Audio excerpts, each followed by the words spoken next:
Alright, what we see here is earlobe that is a little bit dilated.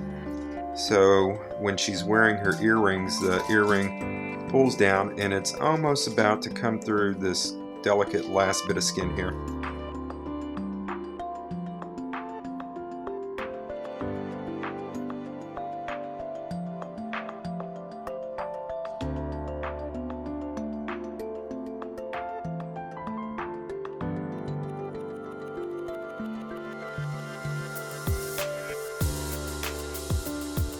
We have recreated the defect here.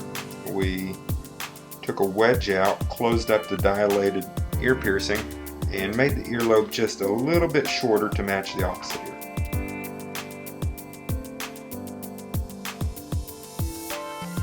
Alright, so we fixed one earlobe, and we're going to do the right ear just a little bit different. The left ear we had to shorten, so we took a wedge out.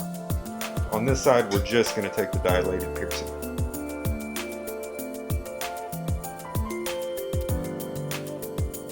So this side was a little simpler in that we just took the hole out. It does not shorten the ear, but I think it's going to be a close match with the opposite side.